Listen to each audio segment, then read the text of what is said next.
Greetings, chess fans. My name is Arturs Neiksans. I'm the leading Latvian chess grandmaster, and I'm continuing the video series Chess Louvre.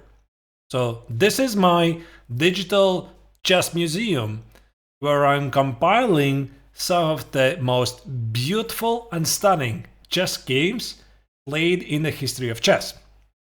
In today's episode, we're going to talk about Karel Traxler's Immortal game. So probably some of you are wondering, Traxler who?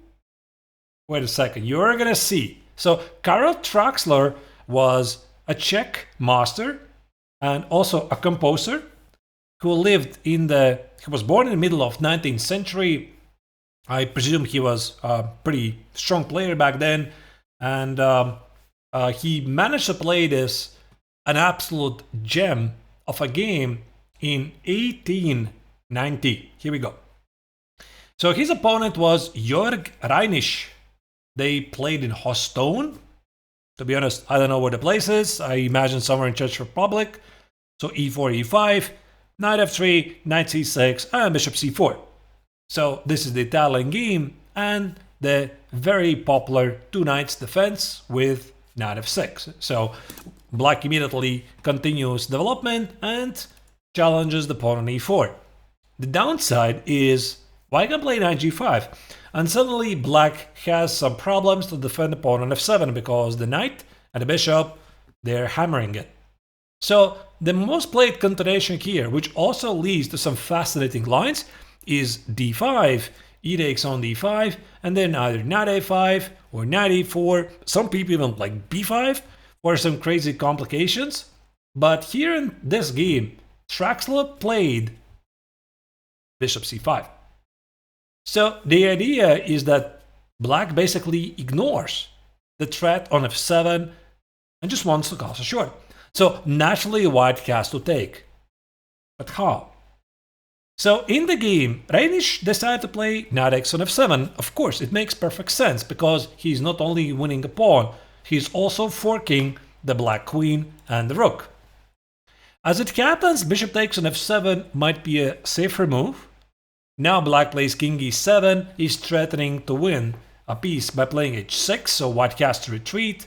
And now Black plays queen e8, queen g6, d6, rook f8, and has some activity, which to be honest, I think it's not really enough, but for a blitz game, who knows.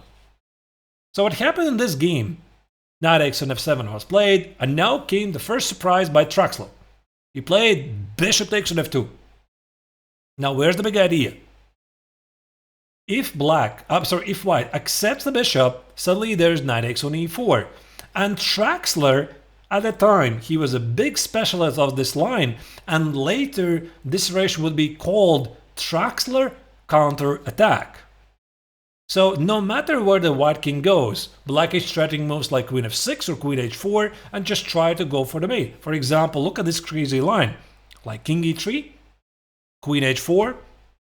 So I don't think this rook at h8 is really tasty because the White king is about to be checkmated with moves like either queen f4 and knight e4. So White can play g3 and attempt to win the knight. Knight g3, check. White has to make the only move, d5, threatening bishop g4, rook h4, and our dear engine says it's about equal. It's equal.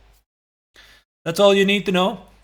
But of course, Reinisch was unaware of all of these things. I mean, after all, this was played in 19th century. He played king e2 instead. He thought, I'm giving you a fork, and the bishop on f2 remains hanging. He probably missed this check, knight e4, and now taking the bishop on f2 is even worse, because Black has activated the queenside knight as well. So, White played king d3. His idea was, if you move the queen, I'm going to take the rook, I'm going to play c3, I'm going to survive. And now came one of the most beautiful moves of the game, and actually there's going to be many beautiful moves. So Traxler just ignored the fork and played b5.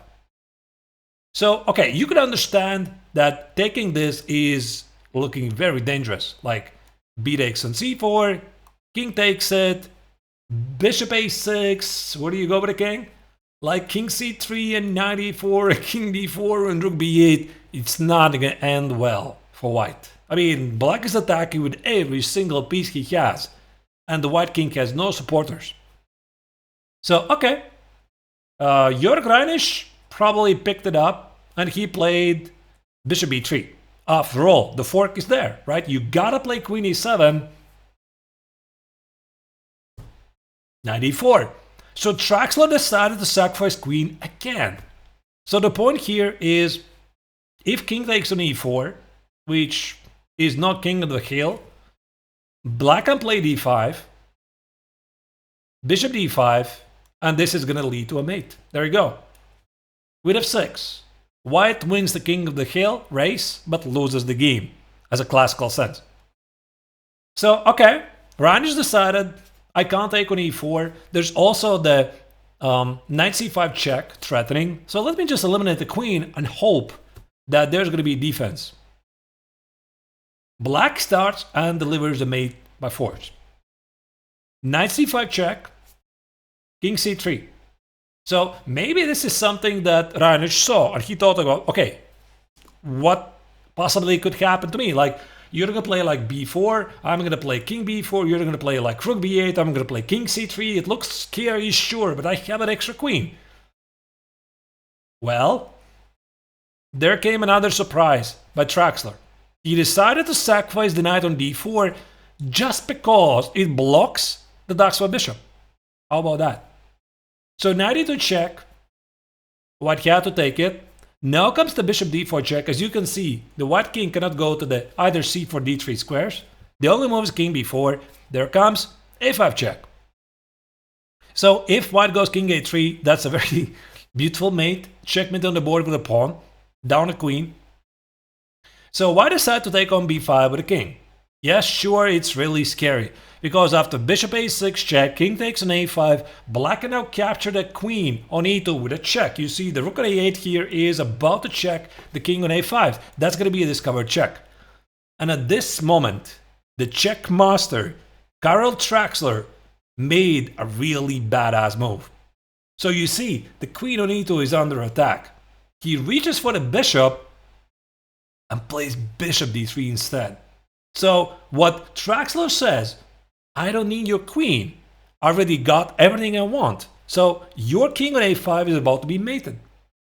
White had no choice. He played king b4 here. Now comes the killing blow. So it seems like there's a mate somewhere, but where is it? I mean, if you play rook b8 check, king a3, rook a8, king b4, no mate. So Traxler found it. He played knight a6 check, king goes here, and now black to mate in two moves. So the simple knight b8 check would suffice with the idea to meet king b4 with c5 checkmate.